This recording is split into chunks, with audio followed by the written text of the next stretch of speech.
दोस्तों, स्वागत है आपका दैनिक जागरण में। पश्चिम एशिया में एक बार फिर से तनाव बढ़ता नजर आ रहा है। अमेरिका और ईरान के बीच की जंग रुकने का नाम नहीं ले रही है। दोनों देश एक दूसरे के आमने सामने खड़े हैं। बीते दिनों ईरान ने अमेरिकी युद्धपोत पर हमला कर होर्मुज में फिर से आग भड़का दी थी।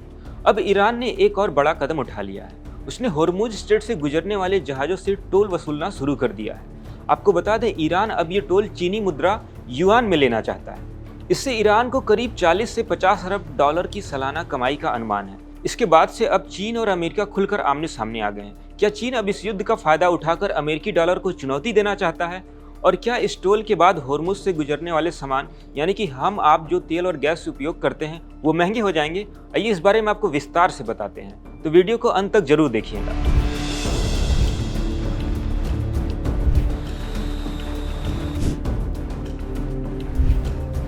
40 से 50 अरब डॉलर सालाना कमाई का टारगेट। ईरान का अनुमान है कि इस टोल सिस्टम से उसे हर साल 40 से 50 अरब डॉलर यानी कि करीब 3.5 लाख करोड़ रुपए तक की आमदनी हो सकती है।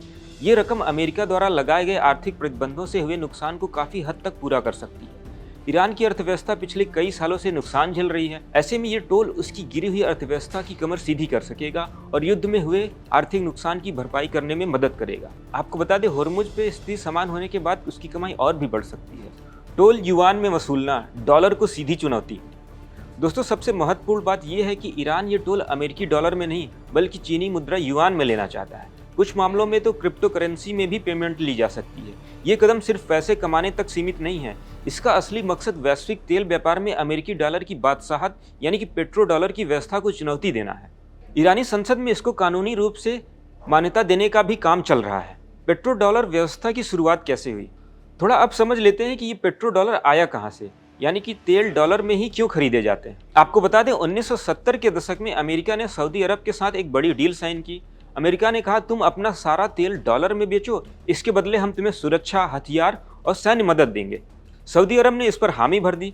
फिर तेल उत्पादन करने वाले दूसरे देशों ने भी यही मॉडल अपनाया और अमेरिका इसके बदले उन्हें सैन्य मदद देता रहा। नतीजा, डॉलर पूरी दुनिया में सबसे मजबूत तेल व्यापार का मुद्रा बन गया। इससे अमेरिका को बहुत फायदा हुआ और वह आसानी से पैसे छाप सकता था और दुनिया भर में डॉलर का दबदबा इससे धीरे धीरे बढ़ता गया। तेल बेचने वाले देशों को भी हुआ फायदा। दोस्तों, पेट्रो डॉलर सिस्टम से सिर्फ अमेरिका को ही नहीं, तेल उत्पादक देशों को भी फायदा पहुंचा। उन्होंने तेल बेचकर जो डॉलर कमाए उन्हें अमेरिकी बॉन्ड, शेयर बाजार, सिक्योरिटीज में निवेश कर दिया। इससे उनकी अर्थव्यवस्थाएं भी मजबूत हुई। कतर और नॉर्वे जैसे गैर ओपेक देशों को भी इसका फायदा मिला। पिछले 50 साल से ये सिस्टम अच्छे से चल रहा है, लेकिन अब इसमें दरार पड़ने लगी है। पेट्रो युआन का उदय, डॉलर की पकड़ कमजोर पड़ेगी। अब विशेषज्ञ चिंतित हैं, अगर यूएई, सऊदी अरब, कुवैत, बहरीन जैसे खाड़ी देश ईरान के टोल को युआन में भरने लगे तो डॉलर की ताकत कमजोर पड़ सकती है। ये पेट्रो युआन के नए विकल्प के रूप में उभरने का संकेत है। अंतर्राष्ट्रीय विश्लेषकों का मानना है कि इससे तेल बाजार दो हिस्सों में बढ़ सकता है। कुछ देश युआन में डील करेंगे तो उन्हें तेल सस्ता पड़ेगा, जबकि डॉलर वाले रास्ते पे चलने वाले को महंगा पड़ सकता है। इससे दुनिया में अमेरिका और चीन के बीच कोल्ड वार शुरू हो सकता है, जो अच्छे संकेत नहीं है। 50 अरब डॉलर सालाना कमाने का टारगेट रखा गया है। चीन के साथ उसके मजबूत संबंध इस प्लान में मदद कर रहे हैं। ईरान जानता है कि अमेरिकी प्रतिबंध उसे कमजोर कर रहे हैं, लेकिन होर्मुज पर उसका नियंत्रण उसे मजबूत पोजीशन देता है। अगर ये प्रयोग सफल रहा तो ईरान की स्थिति काफी ज्यादा सुधर सकती है। 1996 के बाद पहली बार वैश्विक केंद्रीय बैंकों के पास सोने का भंडार अमेरिकी सरकारी बॉन्डों से ज्यादा हुआ। इसके बाद ब्रिक्स देश जैसे कि चीन, भारत और ब्राजील ने 2025 में अमेरिकी डॉलर में अपनी हिस्सेदारी घटा दी। मतलब साफ है, दुनिया अब डॉलर पर पूरा भरोसा नहीं रखती। दुनिया में बढ़ती हलचल के बीच लोग सेफ खेलना चाहते हैं और वो डॉलर के अलावा अन्य मुद्राओं में भी व्यापार करना चाहते हैं।